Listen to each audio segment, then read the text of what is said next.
दोस्तों, जन्माष्टमी पर अगर आपने यह उपाय कर लिया तो मैं ईश्वर की सौगंध खाता हूं, आपके घर से गरीबी दूर भाग जाएगी, आप रातों रात मालामाल हो जाएंगे।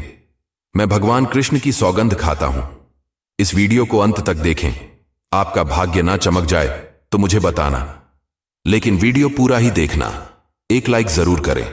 अगर आप भगवान कृष्ण से प्यार करते हैं, लड्डू गोपाल से प्यार करते हैं, राधा रानी से प्यार करते हैं, तो एक लाइक जरूर करना।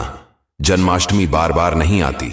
सच्चे दिल से कमेंट बॉक्स में लिखे राधे राधे, जय श्री कृष्ण।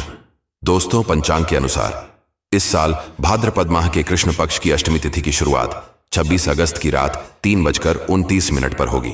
27 अगस्त रात 2:19 पर इसका समापन होगा।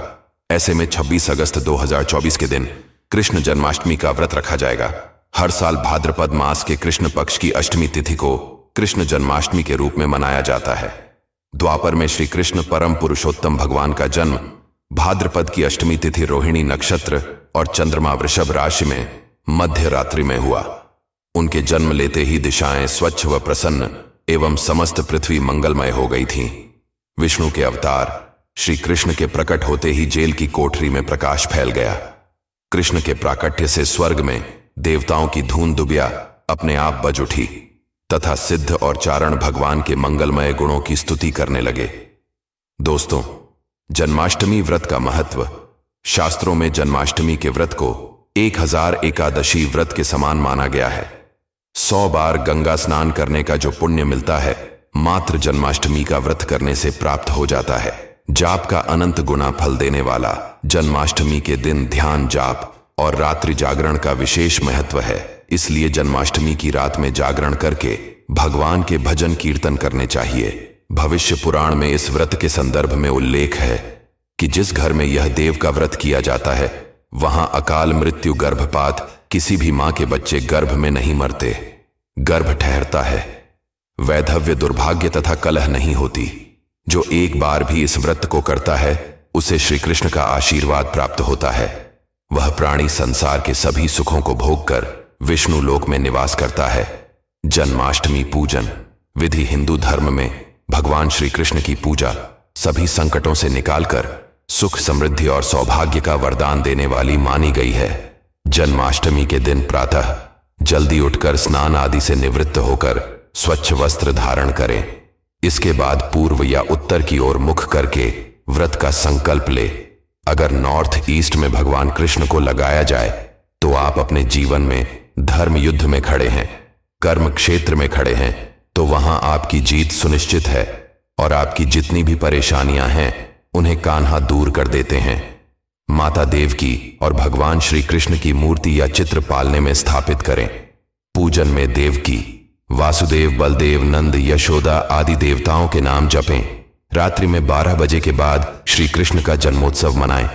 दोस्तों, जन्माष्टमी पर कान्हा को पीले चंदन या फिर केसर का तिलक जरूर लगाएं। साथ ही साथ उन्हें मोर का मुकुट और बांसुरी जरूर अर्पित करें। लड्डू गोपाल को पंचामृत से अभिषेक कराकर भगवान को नए वस्त्र अर्पित करें एवं झूला झुलाए तुलसी डालकर माखन, मिश्री व धनिये की पंजीरी का भोग लगाएं। तत्पश्चात आरती करके प्रसाद को वितरित करें। दोस्तों, कृष्ण जन्माष्टमी कब है? पंचांग के अनुसार इस साल भाद्रपद माह के कृष्ण पक्ष की अष्टमी तिथि की शुरुआत 26 अगस्त की रात 3:29 पर होगी। 27 अगस्त रात 2 बजे पर इसका समापन होगा। ऐसे में 26 अगस्त 2024 के दिन कृष्ण जन्माष्टमी का व्रत रखा जाएगा। कृष्ण जन्माष्टमी की पूजा मध्य रात्रि की जाती है, इसलिए इस साल भगवान श्री कृष्ण का जन्मोत्सव 26 अगस्त 2024 सोमवार को मनाया जाएगा। दोस्तों, चलिए जानते हैं जन्माष्टमी पर श्री कृष्ण की जन्म कथा। दोस्तों, जन्माष्टमी की यह कथा चुपके से भी सुनने से समस्त तकलीफें, बीमारियां सब समाप्त हो जाती हैं। पितृदोष, मंगल दोष, काल सर्प दोष, शनि दोष तुरंत ठीक हो जाते हैं। आइए सुनते हैं जन्माष्टमी की कथा। दोस्तों, पौराणिक कथाओं के अनुसार भाद्रपद माह कृष्ण पक्ष की अष्टमी तिथि को भगवान कृष्ण ने माता देवकी की 8वीं संतान के रूप में जन्म लिया था। कृष्ण जी का जन्म मथुरा में कंस के कारागार में हुआ था। माता देवकी राजा कंस की बहन थी। कंस को सत्ता का लालच था। उसने अपने पिता राजा उग्रसेन की राजगद्दी छीनकर उन्हें जेल में बंद कर दिया था और स्वयं को मथुरा का राजा घोषित कर दिया था। राजा कंस अपनी बहन देवकी से बहुत प्रेम करते थे। उन्होंने अपनी बहन का विवाह वासुदेव से कराया था, लेकिन जब वह मां देवकी को विदा कर रहा था तभी एक आकाशवाणी हुई कि देवकी का 8वां पुत्र कंस की मौत का कारण बनेगा। यह सुनकर कंस डर गया। उसने तुरंत अपनी बहन और उनके पति वासुदेव को जेल में बंद कर दिया। उनके आसपास सैनिकों की खड़ी पहरेदारी लगा दी। कंस अपनी मौत के डर से देवकी और वासुदेव के 7 संतानों को मार चुका था। कृष्ण जी का जन्म इसके बाद भाद्रपद माह कृष्ण पक्ष की अष्टमी तिथि को रोहिणी नक्षत्र अंधेरी रात में भगवान कृष्ण ने देवकी की 8वीं संतान के रूप में जन्म लिया। श्री कृष्ण के जन्म लेते ही कोठरी प्रकाशम हो गई। आकाशवाणी हुई कि विष्णु जी ने कृष्ण जी के अवतार में देवकी के कोख में जन्म लिया है। उन्हें गोकुल में बाबा नंद के पास छोड़ आए और उनके घर एक कन्या जन्मी है, उसे मथुरा लाकर कंस को सौंप दे। कान्हा चले गोकुल धाम। आकाशवाणी सुनते ही वासुदेव के हाथों की हथखंबा गोपाल को रखकर सिर पर रख लिया और गोकुल की ओर चल पड़े। कान्हा को गोकुल धाम ले जाने में वासुदेव को कई मुसीबतों का सामना करना पड़ा। यमुना नदी कृष्ण जी के चरणों को स्पर्श करने के लिए उफान पर आ गई, लेकिन चरण स्पर्श के बाद वह फिर से शांत पड़ गई। वो कान्हा को बाबा नंद के पास छोड़ आए और गोकुल से कन्या को लेकर वापस लौट आए। जेल अपने आप बंद हो गया और उनके हाथों में हथकड़ियां लग गई। कन्या के रोने की आवाज सुनते ही सभी पहरेदार उठ गए। कंस बंदी गृह आया। वह कन्या को देवकी और वासुदेव की 8वीं कन्या समझ उसे मारने चला, लेकिन वह आकाश में उड़ गई और फिर से आकाशवाणी हुई कि कंस को मारने वाला अब इस दुनिया में पैदा हो चुका है। बाबा नंद और उनकी पत्नी मां यशोदा ने कृष्ण जी का पालन पोषण किया। राजा कंस ने कृष्ण जी का पता लगाकर उन्हें मारने की खूब कोशिश की, लेकिन कंस की सारी कोशिशों विफल हुई और कृष्ण जी को कोई मार नहीं सका। अंत में श्री कृष्ण ने कंस का वध किया। राजा उग्रसेन को फिर मथुरा की राजगद्दी सौंप दी। इस तरह से जन्माष्टमी की व्रत कथा पूरी हुई। दोस्तों, आगे बढ़ने से पहले कमेंट बॉक्स में अपनी राशि भी डाल दीजिएगा। यदि हमारे पास कोई उपाय होगा तो वह आकर हम आपके कमेंट के रिप्लाई में बता देंगे। दोस्तों, जन्माष्टमी पर भूल कर भी ना करें। यह गलतियां तुलसी को लेकर ना करें। यह गलती जन्माष्टमी के दिन भूलकर भी तुलसी की पत्तियां तोड़ने से बचना चाहिए। दरअसल शास्त्रों में कहा गया है कि कृष्ण भगवान विष्णु के अवतार हैं और उन्हें तुलसी अति प्रिय है। ऐसे में इस दिन तुलसी की पत्तियां नहीं तोड़नी चाहिए। जन्माष्टमी से पहले आप तुलसी तोड़कर रख लें। बिना तुलसी के जन्माष्टमी का पर्व अधूरा है। भगवान कृष्ण किसी भी ऐसे भोग को स्वीकार नहीं करते जिसमें तुलसी पत्र ना पड़ा हो। ऐसा भोग पाप के समान होता है, जहरीला माना जाता है। चावल खाना, यह बात तो सभी जानते हैं कि एकादशी के दिन चावल नहीं खाने चाहिए, लेकिन बहुत ही कम लोग जानते हैं कि जन्माष्टमी के दिन भी चावल को खाना वर्जित होता है। चाहे आप व्रत रखें या ना रखें, लेकिन जन्माष्टमी के दिन चावल खाना शुभ नहीं माना जाता। तामसिक भोजन, जन्माष्टमी के दिन तामसिक भोजन वर्जित माना जाता है। ऐसे में इस दिन मांस, मदिरा, प्याज और लहसुन नहीं खाना चाहिए।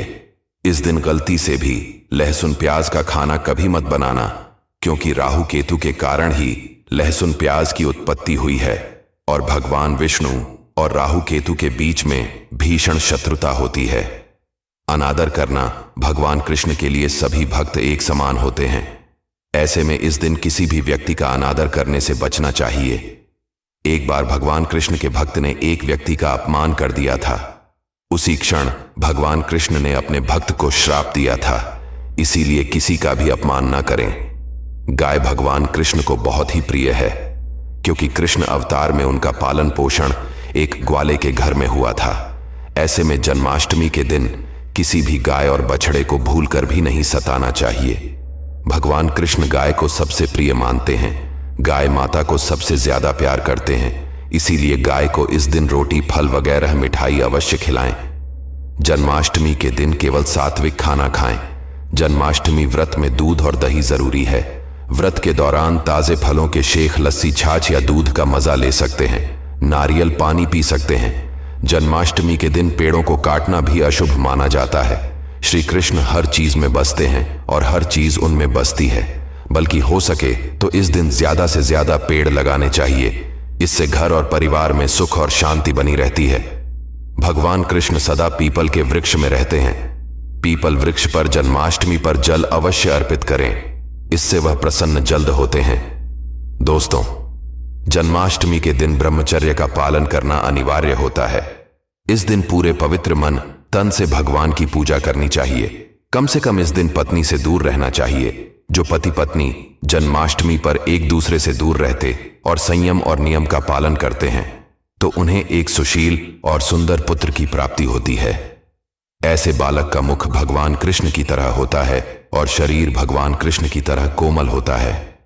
जो लोग इस दिन व्रत रखते हैं तो उन्हें रात में 12 बजे से पहले अपना व्रत नहीं खोलना चाहिए। उससे पहले व्रत खोलने से पूजा का फल नहीं मिलता है और व्रत भी अधूरा माना जाता है। जन्माष्टमी पर करें इन मंत्रों का जाप। भगवान कृष्ण की कृपा से आपकी समस्त गरीबी दूर हो जाएगी। आप धनवान हो जाएंगे, माला माल हो जाएंगे। आपके घर में राधा रानी की कृपा बरसेगी, माता लक्ष्मी की कृपा बरसेगी।